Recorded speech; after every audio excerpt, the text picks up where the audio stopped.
everyone, my name is Lisa and I am a SEPA mentor. I was born and raised in a small town in Maryland. Both of my parents are engineers. My dad does microelectronics, so like really tiny electronic parts that are in a lot of the devices that you use. And my mom works on software, so mostly computer programming. I have an older sister named Sarah, and she's an ophthalmologist, which is actually an eyeball surgeon. Freaks me out a little bit, but we need some of those. I became interested in science when I was a little kid, actually, going to the doctor. I thought medicine was really cool. I was blown away by the number of things that our bodies do without us knowing how. So everything from blinking and breathing to digestion to generating heat, all of these things that your body knows how to do to keep you alive, but that you don't really need to understand how it works, I found very cool. So when I went to high school, I took as many science classes as I could, and then I went to college for science. So I went to Bucknell University and studied something called biochemistry, which is essentially the science of how your body stays alive. But that wasn't quite enough for me. I wanted to learn more, so I went ahead on to Dartmouth.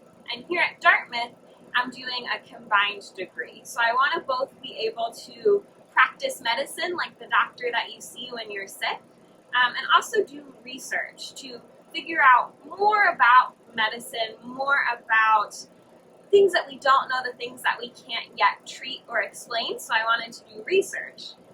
So here at Dartmouth, I'm studying both of those. So part of what I'm studying is neuroscience. Neuroscience is the study of the brain and the nervous system. So essentially, the parts of your body that send signals back and forth that allow you to think and react to your environment and essentially adjust on the fly. And the functional unit of the nervous system is a neuron. Now, a neuron is a cell, and it's a cell that can send signal to other cells. And neurons all together in a pathway are nerves, and they traverse from your brain all the way through your body and back up again, so that all of this information can be integrated and reacted to. Now, one of my favorite scientific techniques is cell culture. So I'm standing here in the cell culture room of our lab, where we're actually able to grow cells, like the neurons I was just talking about, in dishes.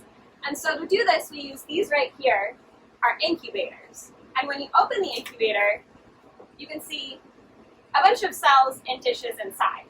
Now, the purpose of an incubator is to do essentially what your body does for you, in that you breathe to provide air, so the incubator is full of gases for these cells to use. You also generate heat to keep your cells at a temperature where they work the best, which is what this incubator does. Now, when we want to do experiments on our cells, we go over here to this sterile cell culture hood, because while your body has an immune system to protect it from germs, the cells in these dishes don't, so we have to keep them sterile. And so I study neurons in this sort of system, and what it is that I'm looking at is how viruses infect neurons. So there are some viruses out there that infect neurons and don't infect other parts of your body. You can think of it almost like a lock and key. So the virus is the key, and the cell that it's infecting has a lock. And the question that I'm trying to answer is essentially, what is the lock? What is it that allows these viruses to infect only these neurons in a cell? So this is where I do most of my science. And what I love the most about science is being able to work with my hands and see all of this happening in front of me.